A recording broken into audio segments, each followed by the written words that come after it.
¿Alguna idea por ahí? Bueno, vamos a ir introduciendo algunas cosas entonces. Para contarle al compañero que tenemos que se une hoy, Wilson, él ya va a ver las clases grabadas, pero como se suma ahora, vas a ver, Wilson, que más o menos va acompasado con el texto, a veces agrego alguna cosa antes o después, pero la idea es que va acompasado con el texto para que ustedes puedan ir texto y un poco de esta presentación, que obviamente está creada como resumen para ustedes. Entonces, la idea o cómo venimos trabajando es exponiendo, digamos, vas a ver que hay varias partes que voy a ir leyendo, pero vamos a hacer como, bueno, leer, ustedes todo lo que puedan participar mejor, para que no sea una cuestión aburrida solamente de escuchar. Y después, bueno, les voy a ir dando ejemplos, ¿tá? En la medida en que voy avanzando en esto, pero la idea es leerlo también como para que sea realmente un momento de estudio para ustedes, y no sea solamente escucho, sino escucho, entiendo, leo, leemos juntos y vamos viendo. Van a haber cosas textuales y van a haber cosas que están explicadas con otras palabras, digamos, a fin de ir incorporando. ¿Ah? Bien, bien. Bien, ¿cómo pensamos y cómo plantea mejor Ruiz la terapia TCC? La terapia cognitivo-conductual es una forma de intervención psicológica basada en la ciencia, o también se le dice que es con evidencia científica. No sé, si les preguntan cuál es la psicoterapia que tiene evidencia científica o más evidencia científica, se va a dirigir a la TCC. Se considera una aplicación clínica de la psicología científica porque utiliza métodos, técnicas y principios que han sido validados empíricamente. Acá está una de las mayores características. Es ciencia porque utiliza esto, ¿no? Métodos y técnicas. Esto quiere decir que sus procedimientos se han probado en investigaciones controladas y han demostrado ser eficaces. Y ustedes dirán, bueno, literalmente está todo escrito, literalmente se estudia todos los procesos mentales o todas las conductas de las personas. Y les podría decir que sí, o la mayoría. Vamos a ver cuando demos este texto de Beck sobre la depresión, que es un manual, de hecho se llama manual, ¿no? Este también se llama manual, nosotros vamos a dar solamente el primer capítulo que es la historia. Pero sí, en psicología hablamos de manuales que traen procedimientos, ¿no? Hay manuales para la depresión, manuales para los trastornos de ansiedad, hay manuales para los trastornos de la personalidad. Por más que suene frío muchas veces, comparado por ejemplo con el psicoanálisis, sí se trabaja con manuales y no significa que no se tenga en cuenta lo subjetivo, sí se toma en cuenta. Pero para validar que esas terapias o esas técnicas van a ayudar a la persona, están basadas en métodos. Este enfoque se apoya en una base sólida, busca intervenir en la conducta humana a partir de conocimientos confirmados por la evidencia, no por suposiciones ni intuiciones. Acá parece que fuera un palo para el psicoanálisis, ¿no? No se trata de intuición, de pispear en el aire lo que pasa, sino de realmente poder medirlo. Ahí les incorporo otra palabra.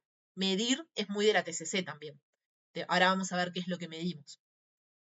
Por eso se la considera una terapia con fundamentos científicos.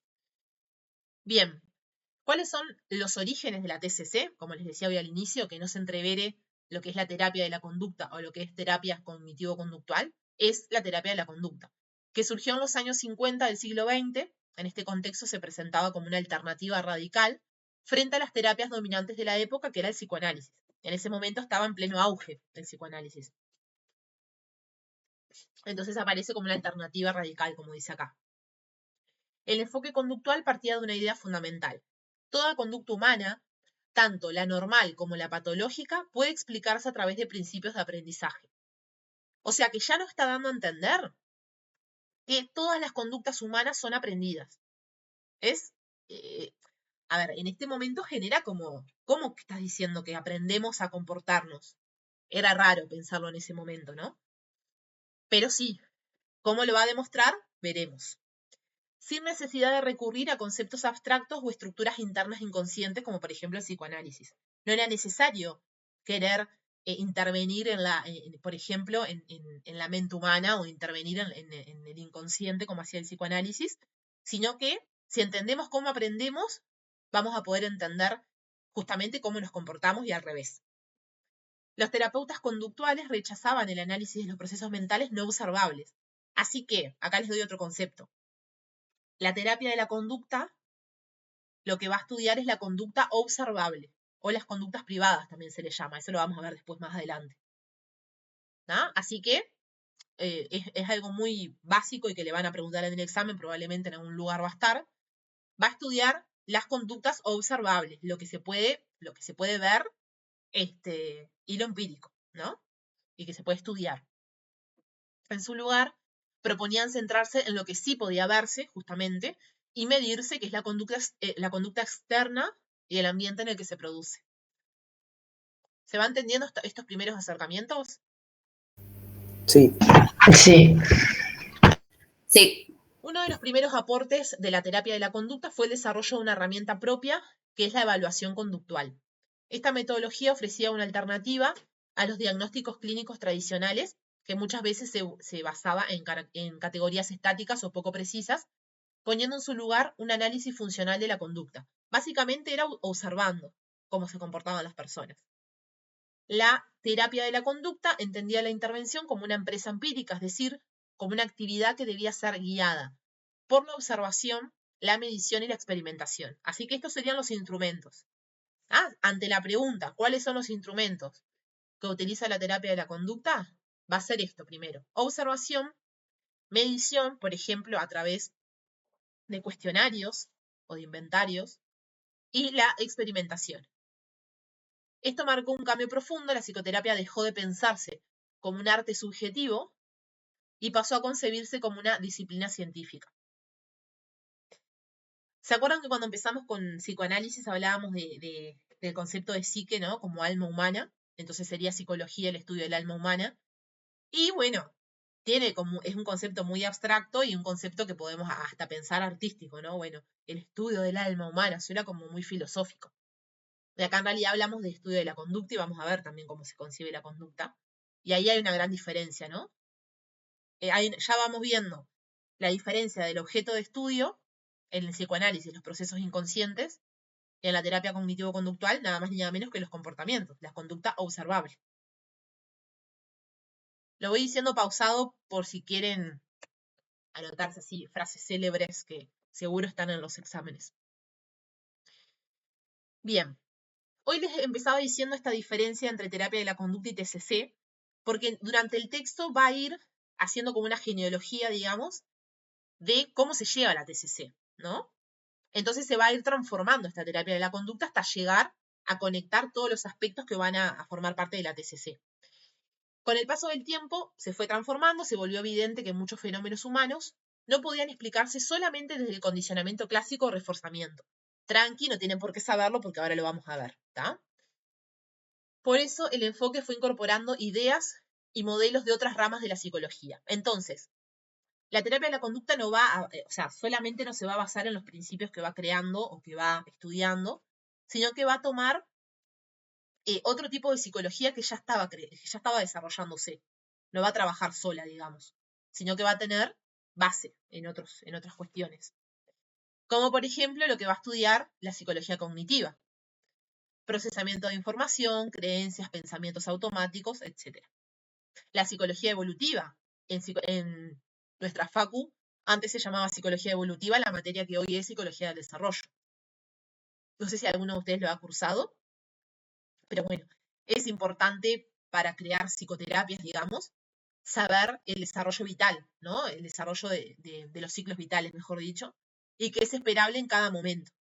Porque, por ejemplo, si vamos a hacer una terapia a un adolescente de lo cognitivo-conductual y no sabemos qué es lo esperable o no, capaz que tomamos algo como patológico, ¿no? No sé. Que hayan cuestiones, por ejemplo, de ansiedad y en realidad está muy vinculado con los procesos hormonales que se dan o con esta adaptación a los nuevos medios donde el adolescente transita. Entonces, por eso es importante, para no sobrediagnosticar, por ejemplo. Después, de la psicología social va a tomar la influencia del entorno y de los vínculos. Hoy Guille. Ahí conectó de la conducta y cómo nos vinculamos. Y yo le decía, bueno, sí, podemos mirarlo desde ese lugar, desde la psicología social, y acá lo traemos, ¿no? ¿Cómo influye el contexto ante las conductas que tenemos nosotros? Y después, como ciencia también, ¿no? Como una disciplina científica, va a tomar la neuropsicología y otros enfoques biológicos. Va a conectar mucho más con la conexión mente-cuerpo también, no desde el lugar o no desde la misma forma que el psicoanálisis, sino desde un lugar más fisiológico, ¿no? Más estudiable con ciertas tecnologías, digamos. Esta apertura permitió explicar fenómenos más complejos y ajustar las intervenciones a una mayor variedad de problemas clínicos. Así nació lo que hoy entendemos como terapia cognitivo-conductual, una forma ampliada y más flexible del enfoque conductual original. También, a ver, la terapia de la conducta se basa, los inicios, están en el conductismo, ¿no? Capaz que ya en alguna otra materia se nombró. Así que bueno, conductismo va a ser la base teórica de la terapia de la conducta. ¿tá? Yo les voy presentando cómo está en el texto, pero a veces les tengo que adelantar algunas cosas para que vayan entendiendo. ¿tá? Les digo por si después ven el texto, van a ver que voy para atrás y para adelante, pero por un tema necesario, no para entreverarlos. Bien, ¿cuáles van a ser los desafíos de la terapia de la conducta? Como toda terapia o toda construcción teórica y práctica va a tener sus desafíos. Durante muchos años, dice el autor, hubo ausencia de teorías bien elaboradas sobre los procesos cognitivos, lo que generaba críticas por parte de otras orientaciones. En ocasiones se adoptó una actitud excesivamente pragmática, centrada en la eficacia clínica sin suficiente reflexión teórica. Era como todo muy, el estudio científico dijo esto, entonces me cierro ahí. Los desafíos o lo que se le criticaba era eso y busca como ampliar la mirada y poder estudiar más allá de lo que dio la investigación, por ejemplo. Además surgieron críticas epistemológicas que cuestionaban los supuestos racionalistas en los que se apoyaban algunas versiones del modelo. Por ejemplo, la idea de que los pensamientos distorsionados deben corregirse mediante la lógica o la razón. Esto de lo epistemológico era, bueno, ¿desde dónde pensamos el problema? ¿Realmente podemos mejorar los pensamientos distorsionados? Bueno, hay que razonar esto que está pasando. Hay algunas técnicas que, si bien cuando las pones en práctica las flexibilizás, cuando las lees por primera vez, ¿cómo le voy a decir a un paciente que se pregunte si es útil esa emoción o ese pensamiento? Suena como muy frío, después tiene su sentido, pero es una de las críticas que va a tener la terapia de la conducta. Así como el psicoanálisis tenía otros cuestionamientos, ¿no? Estas tensiones impulsaron el desarrollo de nuevas formas de entender y aplicar la TCC, muchas veces en diálogo con otros paradigmas como el constructivismo, los modelos narrativos, los enfoques contextuales, etc. Van a ver, después vamos a verlo en la clase que viene en las olas, cómo empieza, como más desde el orden de estímulo-respuesta y termina agregando, por ejemplo, mindfulness, que no tiene nada que ver con esta primera ola. La primera ola y la tercera parecen que fueran dos terapias muy diferentes. Y en realidad hablamos de lo mismo, pero agregándole enfoques, para que no quede tan pragmático como esta primera parte, que sería el conductismo. ¿Vamos bien, chicos? Vayan dándome lo que hay, así voy avanzando. Sí, sí. Bien. Súper bien. Dice que en la actualidad la terapia cognitivo-conductual no es un tipo de intervención, no es solo un tipo de intervención, perdón, sino un conjunto de enfoques diversos que comparten ciertos principios básicos, pero difieren en aspectos importantes. En estas diferencias encontramos distinto peso asignado al condicionamiento clásico u operante, ahora lo vamos a desarrollar, mejor o menor centralidad de los procesos cognitivos como pensamientos, creencias o esquemas mentales. Van a ver que después lo que vayan leyendo en el texto más desarrollado, cada enfoque va a hacer énfasis en, bueno, lo más importante acá es lo cognitivo, o lo más importante acá son los esquemas mentales que construye cada persona. Cada uno, obviamente, a nivel teórico va enfocándose en lo que quiere desarrollar. Otro aspecto va a ser inclusión de variables emocionales o biológicas, diferencias epistemológicas, como hablábamos recién, diferentes formas de concebir cómo se construye el conocimiento, cómo se define la psicopatología y qué significa cambiar en una terapia. Cuando hablamos del objetivo de las terapias cognitivo-conductuales, hablamos de un cambio conductual. Por eso acá está el cambiar como entre comillas, ¿no? ¿Qué tan fácil? Pareciera que, a ver, ¿cómo decirles? Es controversial, imagínense, en los años 50, decir, esta terapia ayuda a cambiar a las personas. Era difícil de creer. Por eso también se hicieron tantos estudios, porque estas primeras personas que venían a decir esto necesitaban demostrar lo que estaban diciendo, ¿no? Así como el psicoanálisis habla de cura, ¿no? Lo que el psicoanálisis dice que es la cura, la terapia cognitivo-conductual va a hablar de cambio conductual, por ejemplo, o cambio en el comportamiento humano. No hablamos de cura acá. Así que cualquier pregunta de examen que hable de esta parte de mejorar los síntomas o de curar o lo que fuere, no tiene nada que ver con la TCC. Esto ha dado lugar a una variedad de modelos que van desde las terapias más conductistas, como les decía recién, hasta enfoques cognitivos constructivistas que integran la subjetividad y la construcción de significados. Esto de la construcción de significados va un poco enfocado a un tipo de terapias que lo que plantean es justamente que lo que a nosotros nos hace sufrir es lo que pensamos de lo que nos pasa, ¿no? No es el problema en sí, sino esa interpretación. Por eso habla de construcción de significados. Importa qué significa para uno eso que está sucediendo y no lo que sucedió en sí mismo. Comparándose con otras psicoterapias, ¿no? Con otros tipos de terapia. Bien. En una parte va a hablar de rasgos de las TCC en la actualidad y va a traer como varios, va a traer diferenciales para con otros tipos de terapias. La TCC parte del supuesto de que muchos de los problemas psicológicos que enfrentan las personas no son innatos ni permanentes, sino aprendidos a lo largo del tiempo.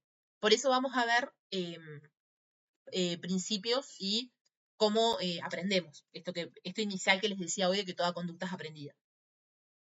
Es decir, son formas de pensar, sentir y reaccionar y comportarse que la persona fue incorporando a lo largo de su historia, generalmente como formas de adaptación a su entorno.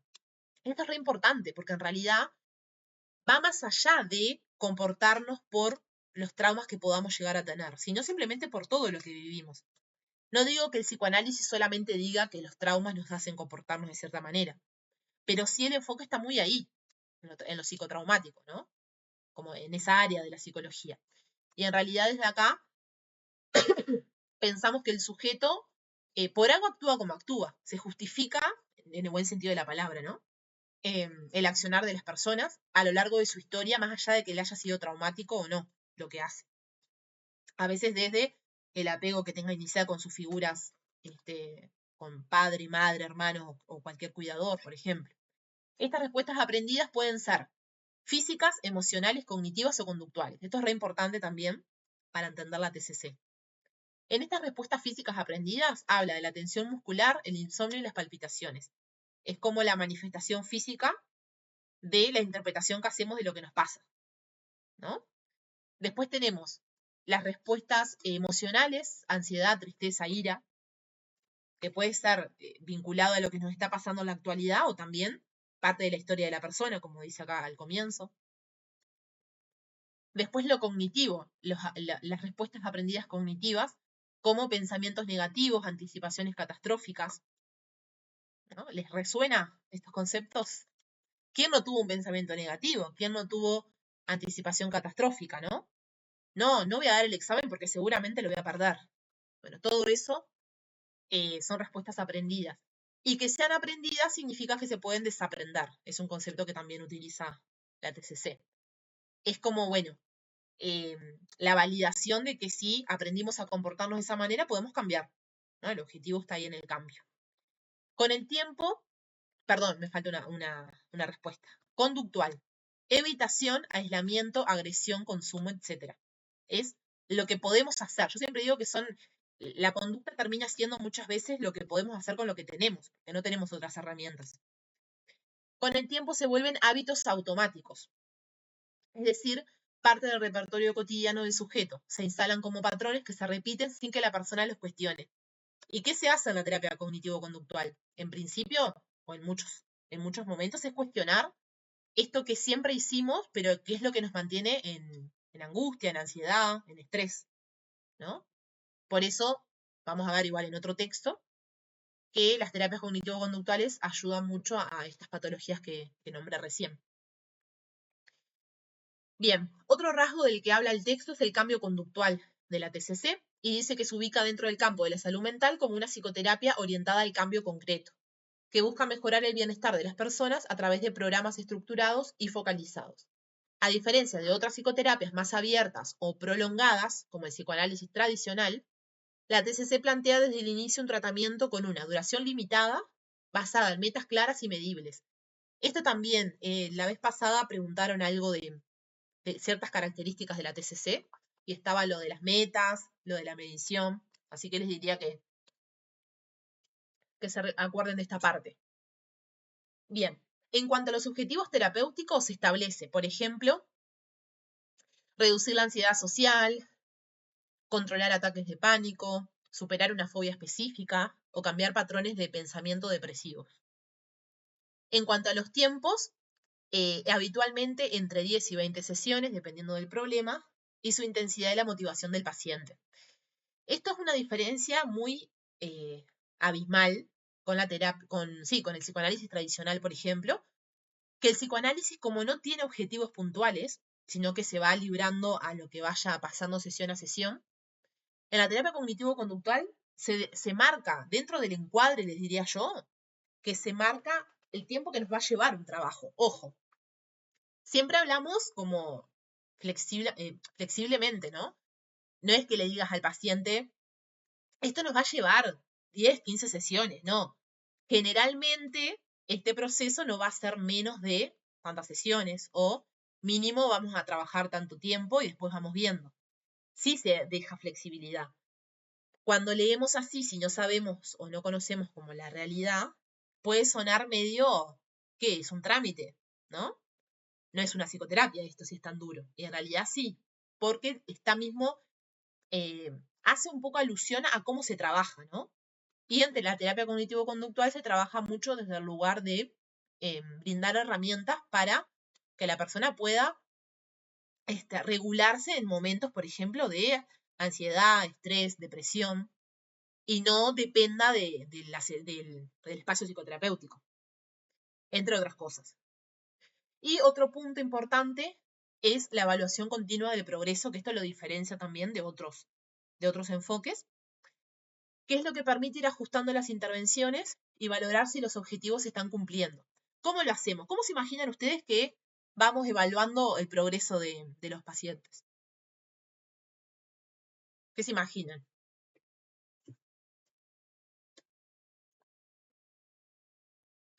No hay nada que esté bien o mal, es lo que ustedes piensan que está bien. A ver si alguien se anima. ¿O están mirando el partido? No sé, a mí se me ocurre que capaz que sesión a sesión, no sé, una situación, un hecho que, por ejemplo, angustia a la persona, capaz que con el paso del tiempo la asimila de otra forma o Ujú. la percibe de otra manera, capaz que, no sé, antes una situación la percibe como un ataque hacia esa persona y después como que lo ve como, bueno, me pasó esto, pero no sé, no tiene nada que ver conmigo, no me puedo angustiar por esto, como que lo va viendo de otra forma más amena, como que no lo lastime tanto, por así decirlo. Entiendo lo que planteás. ¿Alguien más que quiera plantear otra cosa? ¿No? ¿Están de acuerdo con la compañera o piensan que desde la TCC se trabaja diferente? Nadie se anima. No hay una respuesta verdadera acá. Por suerte no estoy en la facultad. Bueno, sí, me encantó, Wendy, lo que trajiste, porque sí, en parte sí, pero puntualmente o a lo que va un poco esta parte de evaluación continua del progreso, es que trabajamos con muchas técnicas y muchas herramientas de evaluación. Por ejemplo, hay como varios, no se me ocurre ahora, no se me viene ningún nombre a la cabeza por la hora que es probablemente, pero utilizamos test psicológicos muy, muy cortitos, ¿no? Cuestionarios. Me sale checklist, pero no son checklist. Es como inventarios me sale, pero tampoco es la palabra. Bueno, ya me saldrá en las próximas clases. Pero, por ejemplo, si una Como persona... cuestionarios. Sí, cuestionarios, ahí va. Si una persona viene con una presunción o el psiquiatra o el médico de medicina general le dijo que tenía síntomas de depresión, que le recomendaba hacer una consulta psicológica, ahí se puede aplicar un test psicológico, ¿no? Entonces ahí vamos a ver, no sé, en nivel 1, 2, 3, cuánto tiene presentes síntomas de depresión en su vida cotidiana, por ejemplo, en los últimos 6 meses. Entonces, ese test, digamos, queda guardado en la historia del paciente. Y después, a las 15 sesiones, 20 sesiones, eso lo va viendo cada uno, no está establecido, o sea, sí está establecido, pero más o menos. Y ahí sabemos si está siendo efectiva la psicoterapia porque lo medimos nuevamente. ¿Tá? Vuelvo a repetir, esto parece como todo reestructurado y recuadrado, pero en realidad se va mechando, no es algo medular. De hecho, yo misma planteo a los pacientes, ¿no? Bueno, esto lo hacemos y suma al proceso, pero no es definitorio. No es que porque el test psicológico a las 20 sesiones de perfecto no significa que no sigan apareciendo cosas para trabajar, ¿no? Pero sí, lo que decía Wendy es que ya desde la palabra en las sesiones te vas dando cuenta del cambio. Se ve abismalmente, ¿no? Muchas veces. Y vas midiendo, vas palpando en el aire. Pero la TCC, a diferencia de otras psicoterapias, no se queda con lo que siente el terapeuta, ¿no? Sino que va a los números directamente. Después, cuando demos el texto de la depresión, les voy a mostrar las escalas eran. Las escalas que utilizamos para la depresión. Si quieren y les interesa, se los muestro. Para que vayan conociendo de a poquito si es que les gusta como esta área. ¿Se entendió entonces cuál es la evaluación del progreso? ¿Cómo se trata en este sentido? Sí. Sí. Esto no quiere decir que, esto de las 10-20 sesiones no quiere decir que sea una terapia rápida ni superficial, sino que apunta a intervenir eficazmente sobre el programa central identificado, sin extender innecesariamente el tratamiento. Al contrario, yo siempre hablo con colegas que son TCC, y hablamos de cómo nos gusta o cómo nos sentimos como bien cuando llegamos al final del proceso con un paciente. Porque evidentemente el vínculo que se da es muy diferente al que se da, por ejemplo, con un psicoanalista. Al ser más corto en el tiempo y al haber objetivos puntuales, el paciente no se acostumbra a siempre los jueves a las 3 de la tarde tener su sesión. Digo que no se acostumbra en el sentido de no genera dependencia emocional, diría yo, con el psicólogo. En realidad sabe que va a ir trabajando ciertos puntos y en algún momento él ya sabe, o sea, el paciente ya sabe de antemano que en algún momento va a llegar el alta en poco tiempo, porque eso se enmarca al principio. ¿Ah? Bien, otro de los rasgos importantísimos de la TCC va a ser su enfoque psicoeducativo. Esto quiere decir que el tratamiento no se limita a una conversación o a la expresión emocional, sino que incluye una transmisión activa de conocimientos y habilidades que permiten al paciente entender su problema y adquirir herramientas para enfrentarlo. En las propias psicoterapias individuales se hacen muchas sesiones en formato tipo taller, donde le explicas a las personas, por ejemplo, a mí no me sirve como paciente, o no sé si me hace también como paciente que me digas, tenés trastorno de ansiedad generalizado. ¿Y eso? No todos tenemos por qué saber. No cualquier persona sabe que es un trastorno de ansiedad generalizado. No sabe, las personas que no tienen información de esto, ¿cómo es? No saben la gravedad del asunto, por ejemplo. Entonces, en forma parte de la terapia el explicarle al paciente cómo se define este trastorno, a qué se debe o a qué puede deberse, después se va descubriendo con el tiempo. Cómo no mantenerlo, ¿no? Cómo no mantener esa ansiedad, por ejemplo. ¿Qué cosas nos generan más ansiedad? Bueno, todo eso se psicoeduca. Esto que dice acá, ¿no? Cómo funciona el malestar, cómo se mantiene, cómo se puede modificar y qué estrategias concretas puede aplicar la persona para mejorar. Se explica todo lo que es, cómo se mantiene todo esto y también se explica cómo vamos a trabajar sesión a sesión para modificar esto que te está pasando. ¿Tá? Literalmente se le enseña al paciente. Cuando habla de habilidades, habla, por ejemplo, de, más allá de este intercambio que se puede dar como si fuera una conversación que tal vez habla más de otro tipo de enfoques, en la terapia cognitivo-conductual se enseña literalmente ciertas habilidades, por ejemplo, de comunicación. Yo qué sé, se da por ejemplo, ciertas guías, se podría decir, sobre, bueno, cómo afrontar una conversación difícil. O, no sé, trabajamos si un paciente necesita y le genera mucha ansiedad ir a una entrevista de trabajo, se trabaja sobre esa entrevista de trabajo. Va como muy concreto a lo que el sujeto necesita en ese momento y le alivia su malestar, en este caso los nervios, ¿no? Bien. ¿Cómo ayuda esta al paciente, digamos? Favorece la autonomía del paciente, lo empodera, le da recursos para enfrentar sus dificultades más allá de la terapia, que el paciente pueda tomar decisiones fuera de la terapia también. No que espere los lunes a las 5 para tener sesión, que a veces pasa igual. A mí me pasa que hay pacientes que, no, me llamaron para una entrevista, pero yo quería verte a vos primero. No es necesario, y ahí lo remarcamos. Bueno, tú tenés que confiar en las herramientas que tenés para tomar una decisión, tenés que confiar como en lo que vos pensás, ¿no? Reduce la dependencia del terapeuta. Hoy les nombraba algo así. El objetivo no es hablar y desahogarse eternamente, sino adquirir herramientas para afrontar la vida cotidiana. Permite prevenir recaídas. Al comprender el problema y tener herramientas, la persona puede detectar señales tempranas de malestar y actuar a tiempo. Dentro de la psicoeducación, también se trabaja en generar estrategias de afrontamiento y a generar estrategias que hasta la persona, hay ciertos trabajos que buscan que la persona sepa a quién llamar cuando me siento mal, qué hacer, qué actividad, no sé, si me alivia bañándome, si me alivia saliendo a caminar, si me alivia durmiendo.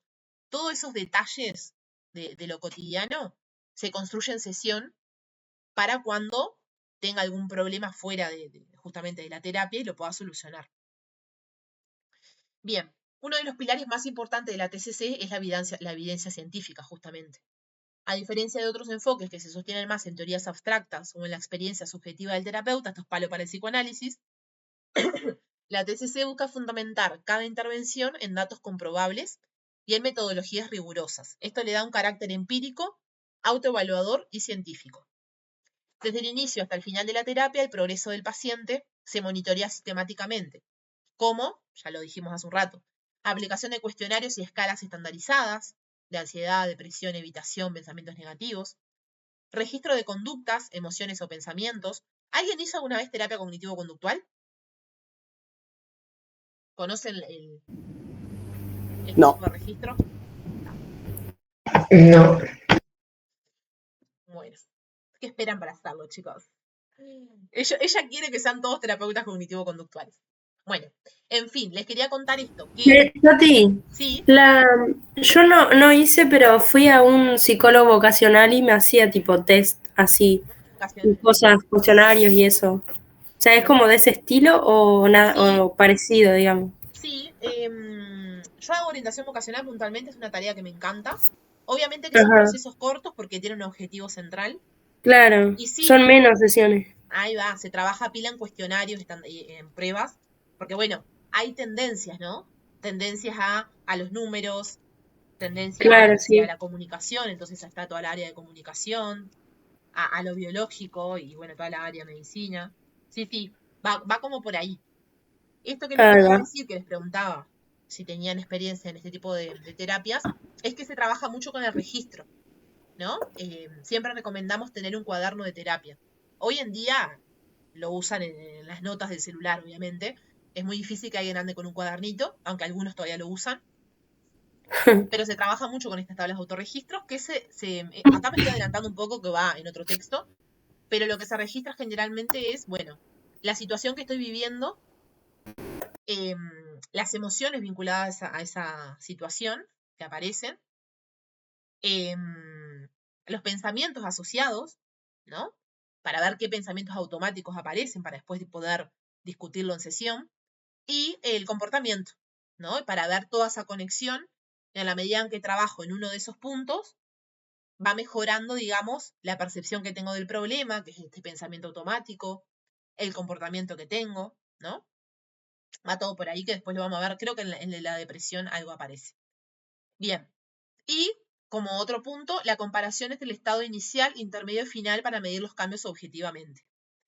Hoy decía Wendy esto, o sea, esta idea que tenía de cómo nos damos cuenta que la terapia sirve, y lo que vos planteaste, por ejemplo, es más tomado subjetivamente, porque es lo que vemos en el aire, ¿no? Lo que vemos desde el discurso del paciente. Pero esta otra manera que utiliza más a menudo la TCC, es para medir los cambios objetivamente. Ahí está la diferencia. Bien, el terapeuta y el paciente evalúan juntos si las técnicas aplicadas están generando los resultados esperados. Si no funcionan, se modifican o se ajustan. Esto permite evitar intervenciones inútiles o prolongadas sin sentidos y favorece un abordaje flexible pero guiado por datos. Esto se da mucho en la cotidianeidad. Que hay pacientes, yo les digo a mis pacientes, ¿no? Por ejemplo, vamos a trabajar 2 técnicas para la gestión del estrés, por ejemplo.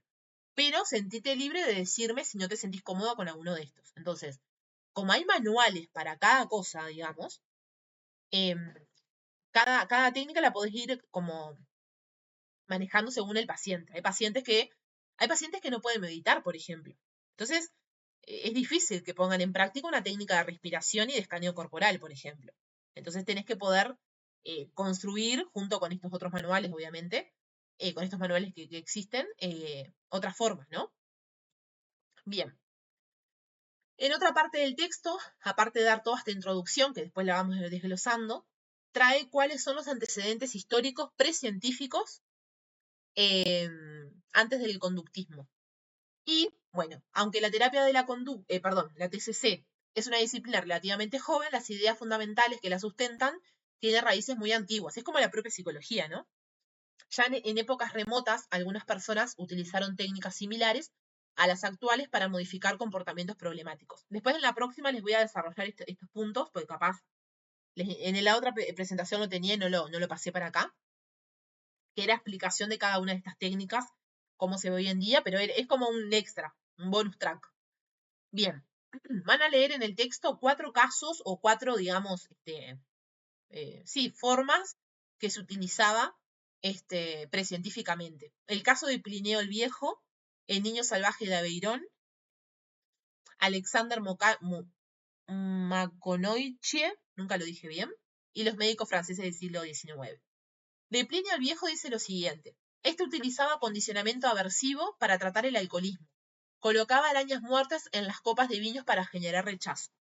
Hoy es impensable, hoy llegamos a hacer eso, vamos presos más o menos. Bueno, pero son, como les decía, precientíficos. Esto significa que no está estudiado, que tenían resultados.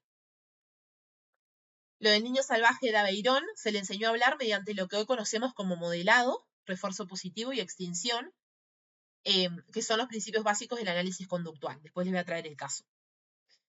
Lo de Alexander, en el sistema penal británico, usó lo que hoy llamaríamos economía de fichas para premiar comportamientos deseados. Para que se repita un comportamiento deseado, se le brindaba, digamos, refuerzos a los presos. Y de los médicos franceses del siglo XX dice que trataban pensamientos obsesivos con técnicas similares a la inhibición recíproca o parada de pensamiento. Esto también es una técnica puntual que les voy a traer más adelante. Bien.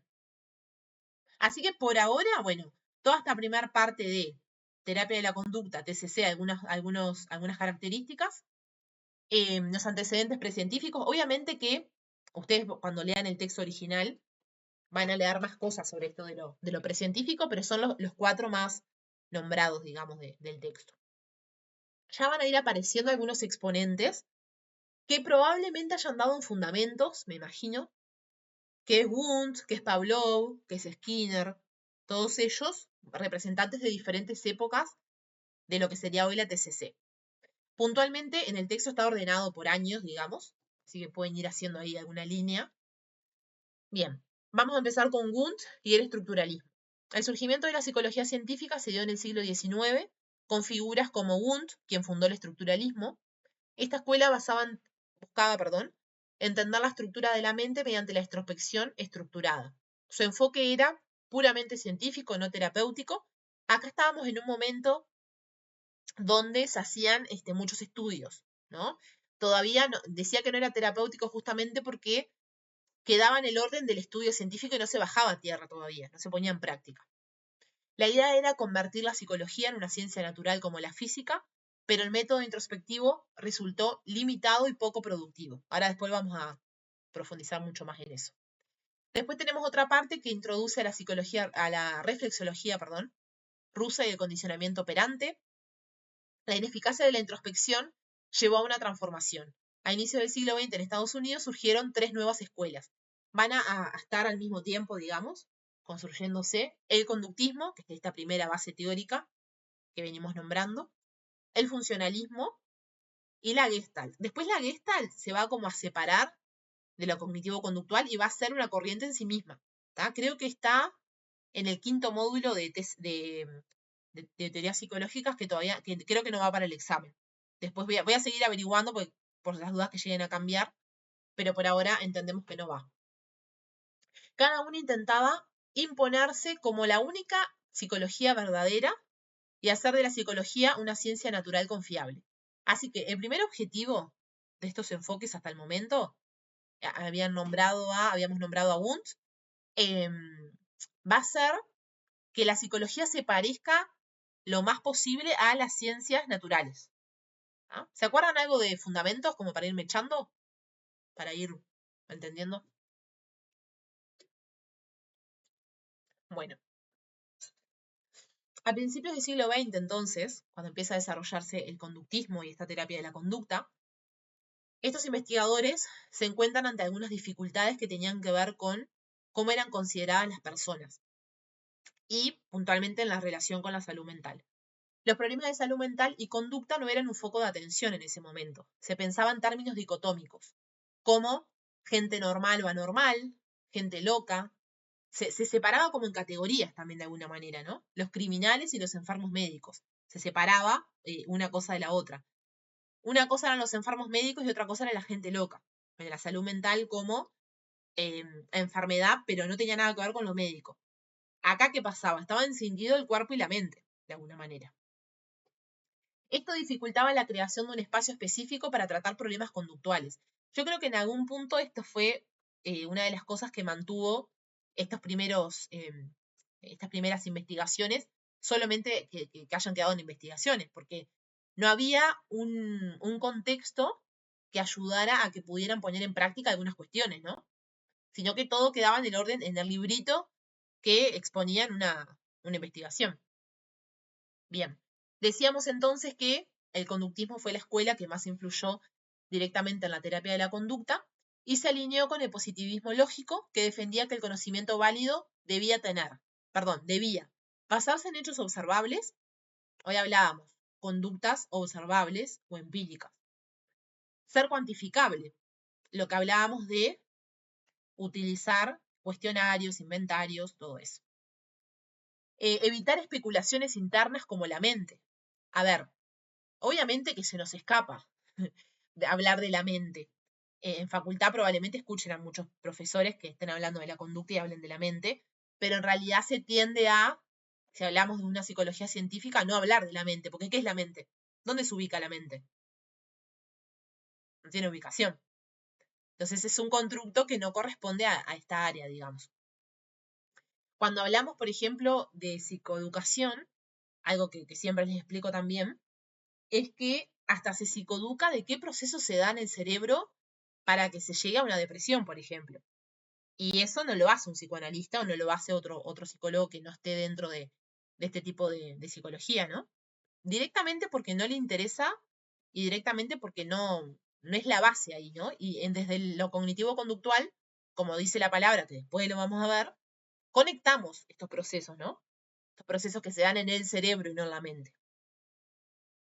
Bien, esto de la terapia de la conducta también rechazó lo mentalista y lo subjetivo, ¿no? Lo mentalista puede referirse, por ejemplo, al tema de la hipnosis, del psicoanálisis, todo lo que quedaba como en el orden de hasta de lo espiritual, les diría. Y se centró en el estudio observable y manipulable de la conducta, evidentemente. Manipulable en el sentido de cambio conductual, ¿no? Watson es el principal representante del conductismo, trató de hacer del condicionamiento pavloniano la base de toda la psicología, lo que sentó las bases para el análisis conductual aplicado y posteriormente para la llamada terapia de la conducta. Vamos bien, cualquier cosa me van cortando, si quieren, y vamos charlando más. Bien. Se dice que la terapia de la conducta, que va a ser a principios del siglo XX, como les nombraba hoy, para ir ubicando, ahora vamos a ver igual un mapa, que yo lo corté mismo del texto para ubicarlo. Es considerada como la antesala, lo que está en el medio, digamos, y componente esencial de la actual terapia cognitivo-conductual. Se construyó sobre fundamentos científicos sólidos, tomados directamente de la psicología del aprendizaje y del conductismo. Estas bases no solo sirvieron como punto de partida histórico, sino que siguen siendo relevantes en la práctica terapéutica contemporánea. Los principales aportes teóricos que sentaron las bases de esta forma de intervención son, no sé si lo puse acá lo seguimos. Algo que les quería decir de acá es de esto que dice que siguen siendo, acá parece que me arrepentí, no lo puse. Esto de que sigue siendo práctica terapéutica contemporánea, me pasó que, y ya los invito, ahora les voy a decir. Me pasó que el año pasado fui a un congreso que lo hizo Neuroclass en Buenos Aires. ¿Conocen Neuroclass? Tipo que dan cursos y eso. No. No. Bueno, Sí, después, yo sí, hice uno una vez, ¿de cuál hiciste? de ética y moral en la psicología. Ah, qué temón. Me encantó. Sí, Bueno, buenísimo. ahí va. Bueno, Neuroclass hizo este congreso, que era de 2 días, sábado y domingo. De hecho, este año está también y yo voy a ir, así que si alguien quiere, le paso la info. Donde hay psicólogos y psiquiatras de Uruguay y de Argentina y llevan diferentes temáticas. Cuestión que para el último día, el domingo a las 7 de la tarde, pusieron un debate TCC versus psicoanálisis. No les puedo explicar lo que era eso. Una cola de gente para entrar, tremenda, porque no entrábamos en todas las salas. Habían varias salas al mismo tiempo con charlas. Y bueno, y lo mejor de la noche se pintaba que iba a ser eso. Y bueno, y a mí lo que me llamó la atención ahí, aparte de un montón de cosas que no me da el tiempo para contarles, es que el que estaba representante de la teoría cognitivo-conductual, o sea, de la teoría, perdón, de la terapia cognitivo-conductual, se ¿cómo se dice? Se autorrefería a él como conductista. Y ahí, ¿vieron cuando estamos como, obviamente, estudiando y nos quedamos con lo que dice el libro? Para mí el conductismo ya no existe hasta ese momento. O sea, a mí del conductismo me quedó esto que vamos a ver ahora en un rato o la próxima, de los estudios científicos base. Bueno, Pavlov, Skinner, Watson. Y sin embargo, cuando él dijo eso, dije, ¿cómo hay que empezar a salirse del libro y a entender las cosas más allá de lo que leemos, ¿no? Porque él tuvo toda una explicación, que obviamente no me la acuerdo, pero nada. ¿Qué digo con esto? A que, si bien vamos a ver estas 3 olas de la psicología, hay como, a ver, está el conductismo radical o base, que después se va a ir agregando, va a agregar, digamos, el estudio de las emociones, de las cogniciones, de las sensaciones, y no es que uno sea mejor que el otro, sino que el enfoque va a estar en diferentes lugares. ¿Tá? Me acordé justo de eso, y como resumen, todavía hay conductistas, les diría yo. Después me voy a fijar bien si encuentro alguna descripción de algún psicólogo o algo que lo plantee así para mostrárselos, o este mismo señor, que no sé si habrá quedado grabado. Bueno, les tiro la idea. El 12 y 13 de octubre es este congreso, es la segunda edición, que va a estar muy buena. Así que si quieren hacer un viaje también con la excusa de la formación, nos vemos por allá. Bien, Neuroclass me va a tener que pagar por recomendar esto. Bien, ¿vamos bien hasta ahora, chicos? A ver hasta dónde podemos ir hoy. Sí, por ahora bien. Bueno, vamos a ver un poco de Pavlov entonces. Y me voy a poner un límite para no entreverarlos mucho con mucha cosa. Watson, está todo conectado igual. Vemos hasta dónde vamos. Si ven que están muy atomizados o mucho concepto, paramos cuando ustedes me digan, ¿está? Pero si no, vamos a las 10 menos 5 por ahí. Bien, pueden encontrar por ahí, cuando hablan de Pavlov, que es el mayor exponente o investigador o psicólogo que habla del condicionado, va a decir el reflejo condicionado o va a decir condicionamiento clásico. Cualquiera de los dos está bien. Habla como, obviamente, del mismo proceso que él trae, ¿no? Bueno. Pavlov va a ser el famoso estudio del famoso perrito, ¿no? Demostró que una respuesta biológica automática, como la salivación, podía asociarse a un estímulo neutro, como puede ser una campana, si se repetía la experiencia varias veces junto al estímulo original. Este proceso de asociación entre estímulos dio lugar a una comprensión más amplia del aprendizaje emocional, como por ejemplo en el desarrollo de fobias o ansiedad anticipatoria. ¿De qué trataba puntualmente el experimento? Tenemos la comida como el estímulo incondicionado. Por lo tanto, ante el hueso, que es el estímulo incondicionado, va a haber salivación, que es la respuesta incondicionada, es una respuesta natural. Después tenemos, por otro lado, la campana como un estímulo neutro, que no busca absolutamente nada y no tiene respuesta en el perrito. Durante el condicionamiento lo que se da es el uso de la campana más la comida o el estímulo incondicionado, o sea, la suma de el estímulo incondicionado y el estímulo neutro va a dar lugar a la salivación. Por lo tanto, ¿qué se condiciona ahí? La campana. Porque la campana después, si la hacía sonar frente al perrito sin el hueso, ¿qué le hacía? ¿Qué mensaje le daba al perrito? De que iba a comer.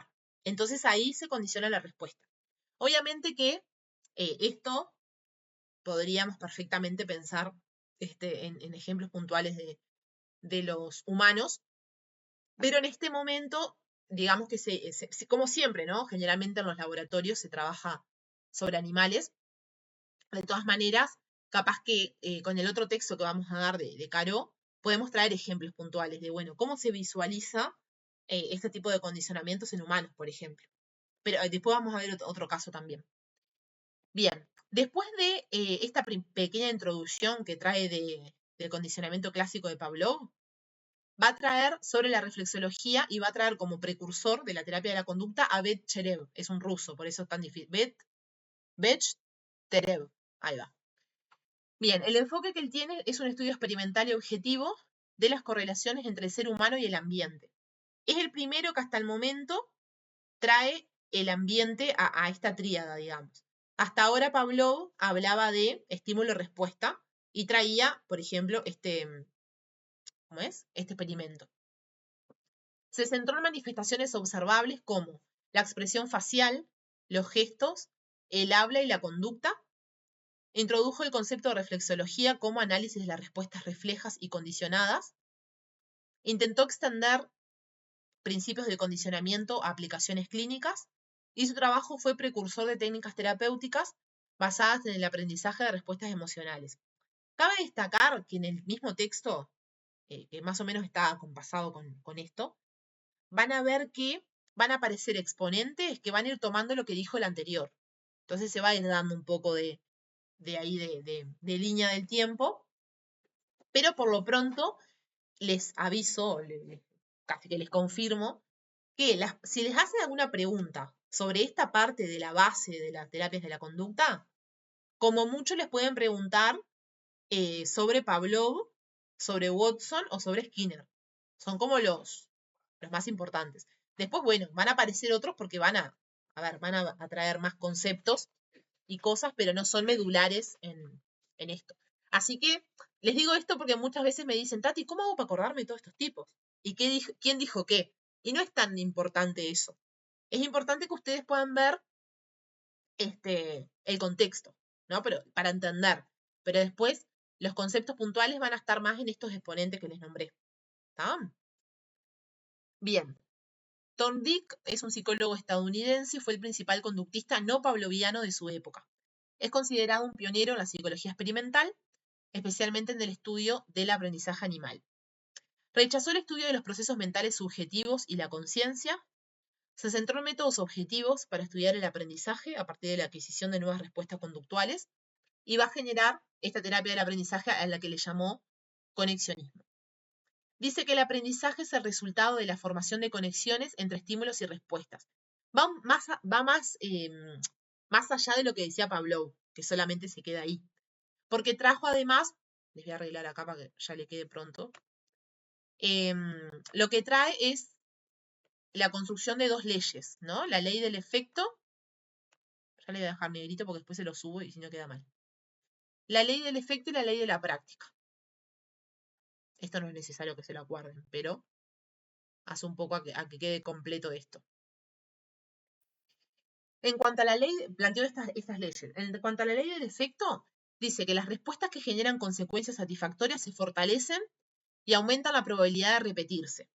Y las respuestas seguidas por consecuencias desagradables se debilitan. Esto es básico, ¿no, chicos? O sea, si nosotros, no sé, creo que traje algún ejemplo en alguna de estas diapos, pero si ponemos la mano en una hornalla y nos quemamos, no vamos a ir a hacer lo mismo, porque en realidad lo que sucedió ahí es una respuesta desagradable para nosotros. O si comemos algo que no nos gusta, nos genera un poco de repulsión y no lo volvemos a repetir.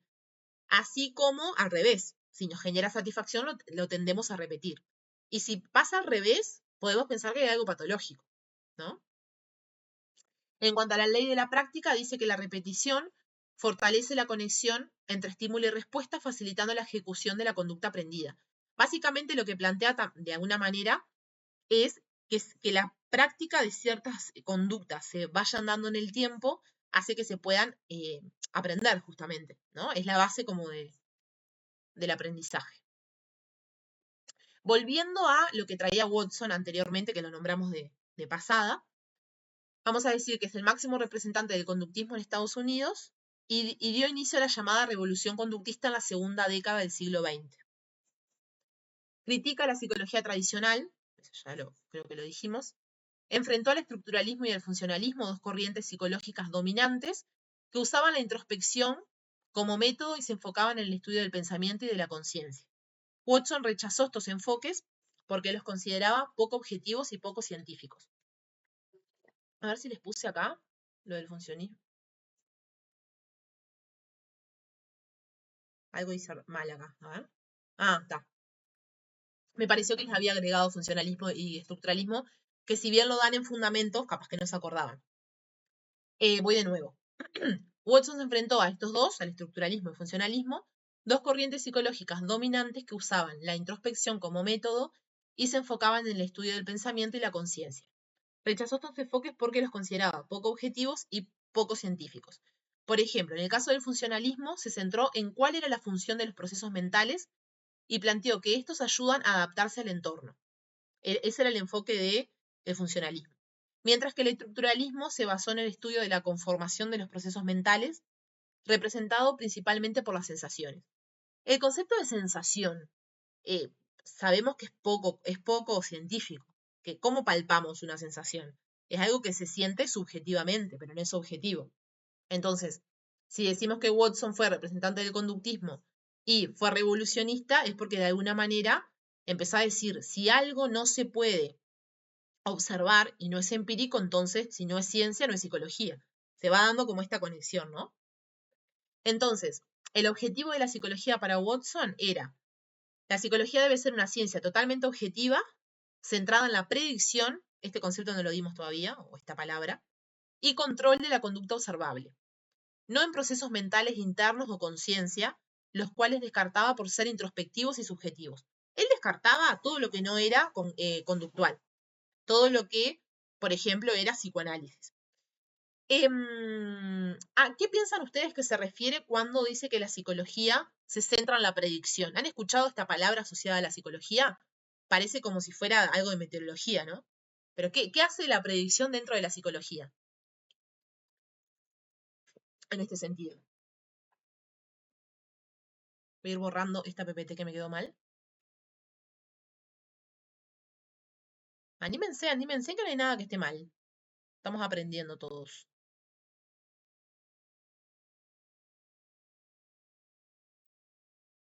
Escucha a mi bebé dormir y hace unos ruidos que me da gracia. ¿Nadie se anima? Dale, Guille, dale que vos te animás al final. ¿Cuál era la pregunta? Cuando habla de que la psicología, o el objetivo de la psicología, aparte de otros, es predecir o está centrada en la predicción y en el control de la conducta observable. ¿A qué le suena predicción? ¿Qué predice la psicología? O sea, ¿cómo debemos comportarnos? Sí. O sea, de forma normal, capaz. O cómo tenemos que ser. No sé. No sé si va por ahí o cómo. Esa me mató, esa pregunta. Tranqui. Era un poco para darle lugar a que puedan traer alguna cosa o alguna duda que aparezca.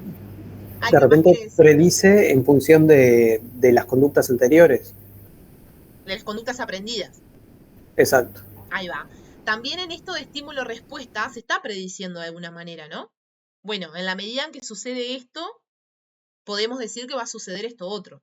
En esto de también de trabajar a partir de investigaciones y de pasarlo a manuales y a guías, hay una predicción previa que dice que si se dan ciertos procesos y ciertas técnicas, entonces puede disminuir los síntomas, por ejemplo. Entonces perdón, se me fue. Esto de predecir también hace a que podamos controlar la conducta, ¿no? Sabemos hasta dónde tiene que ir cierta conducta para que se transforme en otra. Básicamente está basado en que aprendemos a que las conductas no son innatas sino aprendidas. Por eso está la predicción. Y también trae esta palabra para acentuar el carácter científico de la TCC, ¿no? Bien, vamos un poquito más. Principios básicos del conductismo de Watson. La relación estímulo-respuesta planteó que toda conducta humana o animal puede entenderse como una serie de respuestas que ocurren como reacción directa a estímulos externos. Es decir, cuando un organismo percibe un estímulo en su ambiente, este le genera una respuesta observable y medible. Sigue como siempre enfatizando lo predecible, lo observable, lo medible, lo que se puede ver empíricamente. Esta relación simple y directa es el núcleo de la psicología estímulo-respuesta, que estudia únicamente las conexiones entre estos estímulos y respuestas, dejando de lado cualquier tipo de explicación basada en procesos mentales internos o subjetivos. Así que cualquier pregunta que nombre procesos subjetivos, mentales o directamente que diga mente, si dice mente no es TCC. Ya ahí descartamos la pregunta y le ponemos que es falsa. Por ejemplo, acá les traigo el ejemplo que les había traído, que les dije hoy por arriba. Si una persona toca una superficie caliente, que es un estímulo, automáticamente retirará la mano, que es la respuesta. El enfoque se centra en analizar cómo estímulos específicos llevan a respuestas concretas. Y ahí está también lo que decíamos hoy de que se puede predecir. Otra característica del método experimental de Watson, que trae Watson, es que promovió que la psicología debía emplear métodos estrictamente científicos y objetivos, lo que para él implicaba usar la experimentación con animales para estudiar la conducta. Esto se debía a que los procesos internos no son observables, pero el comportamiento sí. No precisaba estudiar a una persona directamente por esto mismo, ¿no? Que los procesos internos no se observan. Entonces, ¿por qué tengo que usar una persona? Perfectamente puede ser con un animal que sí podemos ver el comportamiento. Entonces se da esto de la sustitución de la introspección. En ese momento la introspección era el método predominante, que es esto de la observación interna y subjetiva de los procesos mentales, pero Watson la criticó duramente por la falta de objetividad. De acá hago un paréntesis, porque en la próxima vamos a dar las 3 olas de la TCC, donde en la tercera ola está, por ejemplo, el mindfulness. No sé si lo conocen. Es un conjunto de técnicas y una forma de ver también. Y tiene una base oriental, una base de terapias holísticas. Entonces, acá en Watson estamos bien como en la parte en el conductismo, como hablábamos hace un rato, ¿no? Más centrado en lo cuadrado, ¿no? En lo observable y no sé qué. Si bien todavía estamos como estudiando esta primera parte de la TCC, vamos a ver cómo se va desglosando y va permitiendo que aparezcan otras cosas. Empieza a agregar las terapias narrativas, empieza a agregar el mindfulness como, bueno, la atención plena, ¿no? Eso igual lo retomaremos cuando lo demos. Después sobre el condicionamiento pavloviano, Watson adoptó el condicionamiento clásico descubierto por Pavlov, que demostraba que la conducta podía ser condicionada a partir de asociaciones repetidas entre estímulos para explicar el aprendizaje. Así que Watson está en concordancia con Pavlov. Aunque va a traer, digamos, una ruptura radical con las corrientes tradicionales, por ejemplo, con estos dos que hablamos recién, estructuralismo y funcionalismo, que buscaban estudiar procesos mentales y conciencia, generalmente con métodos introspectivos. Entonces, vuelve a repetir que rechaza lo no observable, argumentó que los procesos mentales internos, como son pensamientos, sentimientos, conciencias, no pueden ser estudiados científicamente ni ser medibles, y la conducta observable solamente es aquella que se puede ver y medir y es objeto válido para el estudio psicológico. Así la historia debe centrarse en describir y predecir comportamientos visibles. Esta posición redefine a la psicología como una ciencia natural más cercana a la biología y la fisiología basada en datos objetivos y experimentales. También cuando se hablan de datos, es muy difícil que en psicoanálisis, por ejemplo, se hable de datos. Psicoanálisis se habla como, bueno, la interpretación de los sueños, ¿no? Nada que ver a lo que plantean desde este lugar, digamos. Vamos a terminar ahora con este, ¿cómo es? Con este experimento, así que no nos queda tan cortado el proceso y quedamos ahí como terminando Watson. ¿Han escuchado sobre el experimento con el pequeño Albert? A ver si encuentro algún videito cortito.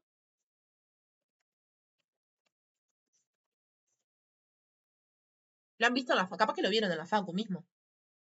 Creo que en la facu no, pero me han aparecido como videos así. A ver si es este. Pero no tengo como una idea bien así de qué es.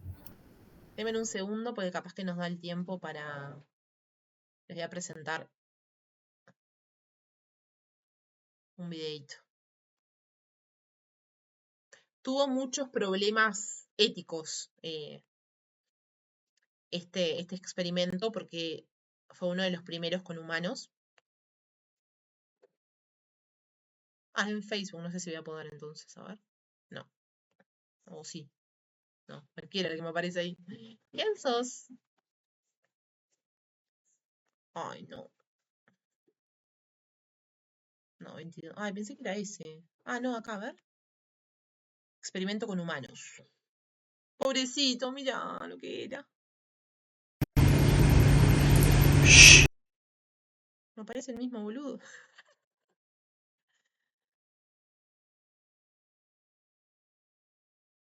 Acá. Hicieron un par de estudios para ver si le tenía miedo a algún animal, y todo dio negativo.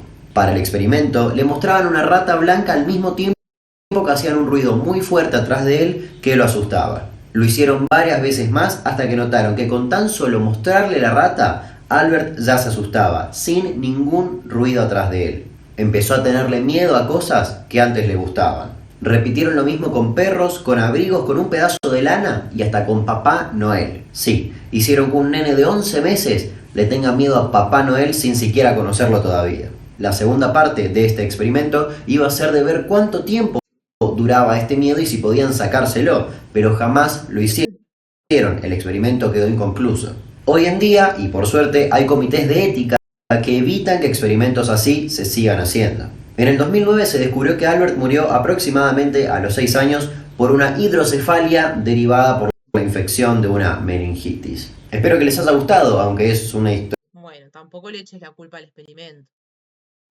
¿Qué les pareció ese experimento? Seguramente lo vieron en la facu. Ahora se los muestro por acá. ¿Se logró ver el videito? Igual después pueden buscar alguno y... Sí. Un poco agrega al experimento con el perrito, agrega que en realidad lo que generan de alguna manera es una emoción nueva, que es el miedo, ¿no? El miedo a estos animales peludos. Watson lo hizo con otro investigador que se llamaba Reiner. Querían demostrar que las emociones podían ser condicionadas, es decir, aprendidas a través de la experiencia, siguiendo los principios del condicionamiento clásico de Pavlov. El bebé de 11 meses, apodado Albert, que al inicio no mostraba miedo a animales pequeños como ratas, conejos o perros, se presentaba una rata blanca, que era un estímulo neutro, y no pasaba nada, como el perrito, ¿no? Inmediatamente después, hacían sonar un ruido fuerte y desagradable, golpeando una barra de metal con un martillo, lo cual provocaba una respuesta de miedo. Obviamente, haces un ruido y hasta nosotros adultos nos sobresaltamos, digamos. Este procedimiento se repitió varias veces. Después de varios ensayos, Albert comenzó a mostrar miedo a la rata blanca, incluso sin el ruido. El estímulo neutro se había convertido en un estímulo condicionado que generaba miedo. Del estímulo incondicionado o neutro al condicionado. Además, el miedo se generalizó. Albert también reaccionaba con temor ante objetos similares como conejos, perros, pieles o incluso una máscara de Santa Claus, como decía el videito del muchacho. A ver si acá tenía algo más para agregar.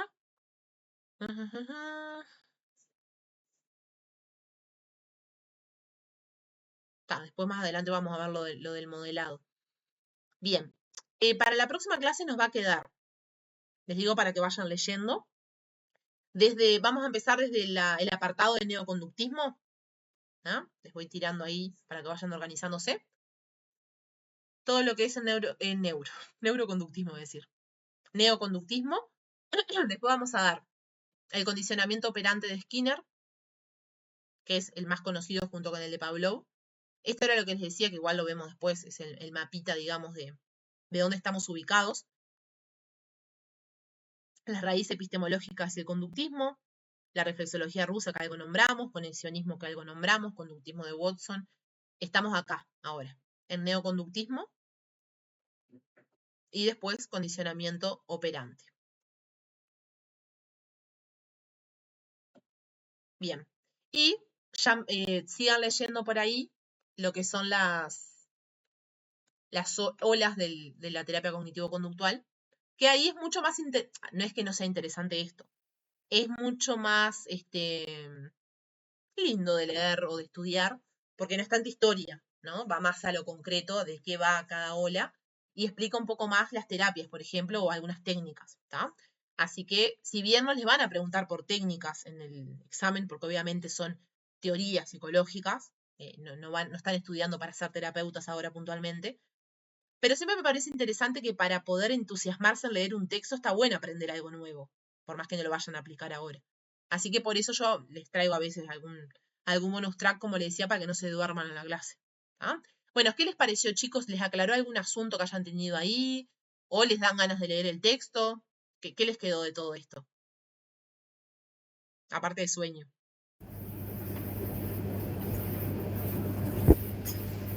¿Vamos bien? Sí, hay que ponerse a tiro. Sí, Bueno, es mucha información, como les decía, muchas personas que nombra, pero nada, después en los otros dos textos vamos a ver si repite algún otro y vamos a hacer más énfasis ahí, o si solamente se van quedando con los conceptos. Creo que nos va a llevar, bueno, la que viene y otra más, o sea, 2 clases más. Estamos bien de tiempo igual. ¿Este era el 22 o el 11? Yo me perdí ya con la historia y teorías, me entrevero. ¿Se acuerdan cuándo es el examen? el 11. ¿El 11 es? El 11. Así que va a ser 2. Está perfecto porque después nos queda más o menos 2 que llevan la de sistémica y la de social. Igual, por ejemplo, si llegamos, a ver cuándo es 11. Viernes 11. Por ejemplo, Sí, es a las 3 de la tarde. Ahí va. La última clase formal, entre comillas, sería el 10. Pero lo que hacemos es, si vemos que seguimos con el contenido, agregamos otra clase, o sea, después coordinamos bien todos para terminar con el contenido, y ese jueves 10, en vez de dar contenido, lo que hacemos es practicar. Así tienen más fresco todo. ¿Les parece? Dale, sí, genial.